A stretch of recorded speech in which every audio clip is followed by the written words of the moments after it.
என்ன பங்காளி வேலை ரொம்ப கடுசா போகுது. ஏதோ பங்காளி நம்மளுக்கு கிடைக்கிறது வெறும் எப்படி சொல்கிறது, செதுக்கிற வேலையாக கிடைக்கிது. ஏதோ போயிட்டுருக்கு வேலை. என்ன ஒன்று, சூரிய பகவான் தான் கண்ணை காட்ட மாட்டாங்கிறான். கொளுத்தி கொளுத்துன்னு கொளுத்தி எடுக்கிறான். என்ன பண்ண போகிறனோ தெரியல. ஏதோ போயிட்டுருக்கு. உன் காட்டில் தான் மழை.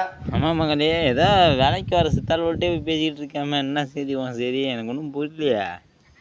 என்னய்யா நான் என்னென்னமோ நினச்சிக்கிட்டு இருந்தேன், நீ இப்படி இருக்கியா.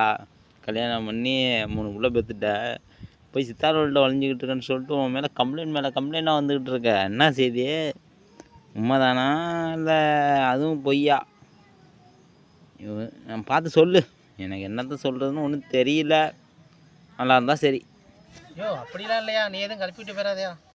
சச்சா, நான் அப்படிலாம் சொல்லுவேன் பங்கு, நான் நம்புவேன். நான் சொல்லு, உலகம் அப்படி சொன்னிச்சு, அதனால் சும்மா கேட்டேன். சரி அதை விட, நீ 12வது படிக்க வரைக்கும் யாரையும் லவ் பண்ணி அதை சொல்லு. ஐயோ சச்சா, அப்படிலாம் இல்லை பங்கு. நீ வேறு எவனாச்சும் ஏதாவது ஒன்று சொல்லுவான், அதெல்லாம் நம்பிக்கிட்டு இருப்பியா? அப்படிலாம் ஒன்றும் இல்லை. நீனே நானே வேதனையில் இருக்கேன், நீ வேற தான் சொல்லணும், சும்மா சொல்லுங்க. அடப்போ பங்காளி, அதெல்லாம் நீ யோசித்து பார்க்கவும் விரும்பல, நினச்சி பார்க்கவும் விரும்பல. நல்லா இருந்துச்சு, உண்மைதான். எப்படி இல்லைன்னு சொல்ல முடியும்? 12th படிக்கும்போது நினைக்கிறேன். ஆமாம், 5 வருஷம் லவ். போய் சொன்னேன், 5 வருஷத்துக்கு அப்புறம் போய் சொன்னேன். ஆமாம், என்ன ஒரே வார்த்தை சொன்னாங்க, இந்த மாதிரி எனக்கு பிடிக்கல, எனக்கு இன்ட்ரெஸ்ட் இல்லை, எங்கள் அப்பா பார்க்குற பையனை தான் நான் கல்யாணம் பண்ணிப்பேன் அப்படின்னு சொன்னாங்க. அதுக்கப்புறம் போய் அவங்கள போய் தொல்லை பண்ணலாமா? இல்லை சாரி, இனிமேல் நான் அவங்க பின்னாடி வரமாட்டேன், அவங்கள தொல்லை பண்ண மாட்டேன் அப்படின்னு சொல்லிட்டு நான் அப்படியே வந்துட்டேன். அவ்வளோதான் ப்ரோ, வேறு எதுவுமே இல்லை. நீ நீ என் லவ்வெல்லாம் பெருசாலாம் யோசிச்சுக்கிட்டு இருக்காத. அதான் எப்படி சொல்கிறது, இப்போ உள்ள பசங்க மாதிரிலாம் அப்போ நம்ம யாருமே பேசுனதில்லை. அப்போ யாருமே இந்த பொண்ணுங்களை எப்படி சொல்கிறது, யாரும் இப்படி முன்னாடி தான் உட்காந்துருக்கும். எப்படின்னா பசங்களை தனியாக உட்கார சொல்லி, பொண்ணுங்களை தனியாக உட்கார சொல்லி படிக்க சொல்லுவாங்க. முன்னாடி உட்காந்துருப்பாங்க. அப்பப்போ ஒரு தடவை திரும்பி பார்த்தாங்கன்னா அப்படியே என்னமோ சொர்க்கத்தில் இருக்கிற மாதிரி இருக்கும். அப்படிலாம் ஒரு வாழ்க்கை.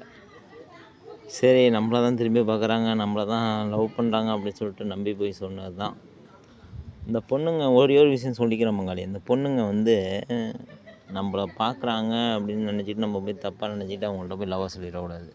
அவங்க என்ன காரணத்துக்காக பார்க்குறாங்கன்னு அவங்களுக்கே தெரியாது. அவங்க மேலே போய் கோச்சிக்க ஒரு பிரயோஜனமும் இல்லை. நீ கூட சொல்லலாம், இப்போ உள்ள பசங்கள்லாம் அசால்ட்டாக பொண்ணுங்களை பிக்கப் பண்ணுறாங்கன்னு. அதில் பிக்கப்புங்கிறதுலேயே லவ்வுங்கிறது இல்லாமல் போகுதுல்ல. பிக்கப்பு தான். பிக்கப்புனால் எப்படி கேரக்ட் பண்ணுறது, அது வேறு மாதிரி அர்த்தத்தில் போகுது. இப்போ உள்ளதெல்லாம் எப்படி சொல்கிறது, அது லவ்வெல்லாம் கிடையாது. நம்ம வேணால் 1000 சொல்லலாம், 100ல் ஒரு 10 அப்படின்னா வேணால் உருப்படியாக ஒரு லவ் பண்ணுது போது வருதுன்னு சொல்லலாம். பாக்கி 90 வேறு எல்லாம் எதிர்பார்ப்பு. இன்னும் எப்படி சொல்கிறது, அதெல்லாம் தப்பாக போடும். அதை பேசி நம்ம பிரயோஜனம் இல்லை பங்கு. அதை பேசுகிறதுக்கு எனக்கு மனசு இல்லை. அப்போ காத்து கிடந்தோம், வருவாங்களா, லீவு போட்டாங்களா. லீவு போட்டால் நம்மளுக்குலாம் ஏப்பா ஸ்கூலில் இந்த பொண்ணு லீவு போட்டுச்சுன்னா, நம்ம லவ் பண்ணுற பொண்ணு லீவு போட்டுச்சுன்னா மறுபடியும் ஸ்கூலில் உட்காரத்துக்கே நம்ம மனசு வராது. எப்படா மத்தியானத்தோடு போகலாமா அப்படின்னு சொல்லியிருக்கோம். அது மாதிரிலாம் இருந்த காலம். இப்போ உள்ள பசங்கள்லாம் அப்படி இல்லை. எப்படி சொல்கிறது, போகிறானோ 2 நாள் பார்க்குறானோ, பிடிச்சிருக்கா, போய் லவ் யூ அப்படின்னு சொல்கிறானோ, அவங்களும் லவ் யூ, அவ்வளோதான். பார்க்கு தேட்ரு, எப்படி பீச்சு, ஏதேதோ போயிட்டுருக்கு. இன்னொரு கலாச்சாரம் லிவிங் டுகெதர்னு வேறு ஒன்று ஆரம்பிச்சு விட்டானோ, சினிமா கதர்னுவோம். ஏன்னா ஆனால் அந்த தமிழ்நாடு கண்டிப்பாக உருப்படாது, அது முடிஞ்சு போச்சு. வெள்ளைக்காரன் செய்கிறதெல்லாம் இங்கே செய்யணும்னு சொல்லிட்டு வெள்ளைக்காரன் இப்போ நம்ம கலாச்சாரத்துக்கு மாறிட்டு வரான். இவங்க என்னன்னா அவனு கலாச்சாரத்துக்கு மாறிக்கிட்டு இருக்கானு. இங்கே 2K கிட்ஸு 90 கிட்ஸுன்னு சொல்லிட்டு அடிச்சுக்கிட்டு இருக்கானோ. அவனுக்கு ஒரே ஒரு வார்த்தை சொல்கிறேன், 90 கிட்ஸ் வாழ்க்கையை 2K கிட்ஸ் என்றைக்குமே வாழ முடியாது. அது உனக்கும் தெரியும். ஆஹா அற்புதம். நீ அற்புதம்னு சொல்லும் போதே எனக்கு தெரியுது பங்காளி, பழைய நினைவுக்கு நீனும் போயிட்டேன்னு. உண்மை தானே? என்ன தான் எப்படி சொல்கிறது, அன்றைக்கெலாம் நம்மளோட ஒரு வயசுக்கு வந்த பொண்ணுங்க கூட ஒளியாக கண்டு ஓடு பிடிச்சி செல்லு குத்தி அப்படி இப்படின்னு சொல்லிட்டு விளையாட வருவாங்க. இப்போலாம் 5 வயசு 4 வயசு பிள்ளைய கூட பொம்பளை பிள்ளையோட வெளில விட மாட்டேங்கிறாங்க. என்ன காரணம்? காலம் அப்படி கெட்டு போச்சுங்கிறது தான் உண்மை. எல்லாமே இந்த ஃபோனு எப்படி சொல்கிறது, 2 விஷயந்தான். அந்த பசங்க சின்ன பசங்க கெட்டு போகிற ஒரே காரணம் 2 விஷயந்தான் மங்காளி. ஒன்று ஃபோனு, 2வது சினிமா. இதை 2ம் எப்படி சொல்கிறது, சினிமாவோட நல்ல கருத்தை சொன்னால் நம்ம ஏற்றுக்கணும். இவன் சொல்கிறது எதுவுமே நல்ல கருத்து இல்லையே. ஃபோனில் அதை ஓப்பன் பண்ணாலே, யூடியூப்பை ஓப்பன் பண்ணாலும் அதே மாதிரி தான் வருது, ஃபேஸ்புக்கை ஓப்பன் பண்ணாலும் அதே மாதிரி தான் வருது. பிள்ளைங்க அப்புறம் எப்படி கெட்டு போகாமல் இருக்கும்? அதுவும் அந்த லாக்டவுனுக்கு அப்புறம் வந்து ஃபோனில் தான் ஆன்லைன் கிளாஸ் பார்க்கணும், ஃபோன் வரணும்னு சொன்னாங்க. அதுலேருந்து போயிடுச்சு மொத்தமாக, ரொம்ப கெட்டு போயிடுச்சு.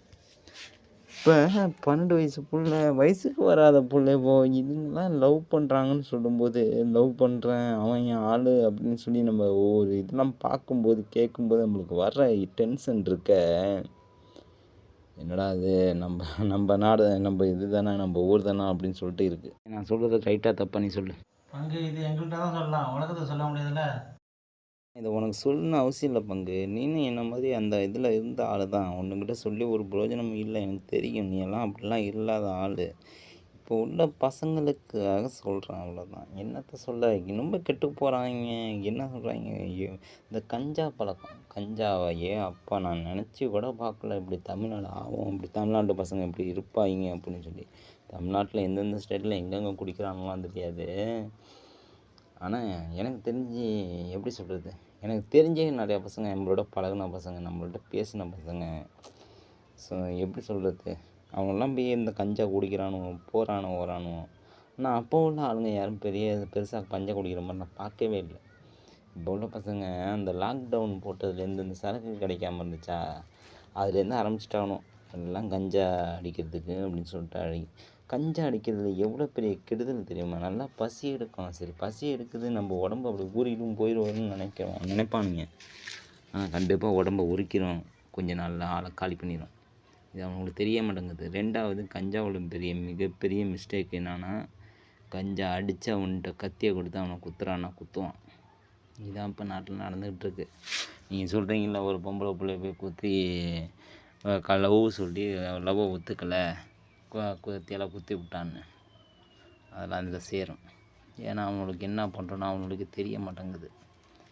நிறைய விஷயங்கள் இருக்குது பங்காளி. எப்படி சொல்கிறது, என்னத்தை சொல்கிறது, உனக்கே தெரியாதா? நீனும் பார்த்துக்கிட்டு தானே இருக்க. நம்ம சொல்கிறோம்ல 2K கிட்ஸு லவ்வை பற்றி சொல்லணுன்னா 1000 சொல்லலாம். அவனுக்கு எங்கே போய் என்னைக்கு போய் ஒரு பொண்ணுக்காக காத்திருந்து, நம்ம சொன்னால ஒவ்வொரு நாளும் காத்திருந்து அவள் திரும்பி பார்க்குறதே ஒரு சொர்க்கம், அவள் பார்த்தாலே பெரிய விஷயம் அப்படின்னு சொல்லிட்டு அவள் பின்னாடி சுற்றாத நாட்கள், அவளுக்கு தெரியாமல் சுற்றின நாட்கள், அவளுக்கு தெரிஞ்சு சுற்றின நாட்கள், இது மாதிரிலாம் என்றைக்கு அது மாதிரிலாம் செஞ்சுருக்காங்க? அதெல்லாம் வாய்ப்பே இல்லை. ஏன்னா அவனுக்கு இன்றைக்கி இந்த ஒரு பொண்ணை பார்த்தம்மா, சின்சியராக இருக்கமா இல்லையாலாம் தெரியாது. எல்லா பசங்களும் எப்படி சொல்லலை, 1-2 பசங்க அப்படி இருக்காங்க, 150 பசங்க. ஒரு பொண்ணை பார்த்தோம்மா, லவ் சொன்னோம்மா, ஓகே சொல்கிறா, இல்லையா வேறு எதை பார்த்துட்டு போவோம் அப்படின்னு சொல்லிட்டு போகிறானோ. 2வது லவ்வுக்கு ஒத்துக்கலையா, அந்த பொண்ணை போய் தொல்லை பண்ணுறானோ. இதுதான் நடந்துக்கிட்டு இருக்கு. இதுக்கு பேர் லவ்வே கிடையாது. நம்மளுக்கு பிடிச்ச பொண்ணை நம்ம தொல்லை பண்ணோம்னா அது பேர் லவ்வா? நம்மளுக்கு பிடிச்ச பொண்ணுக்கு நம்மளை பிடிக்கலன்னா நம்ம பிடிக்க ஒதுங்கி வந்துடணும்.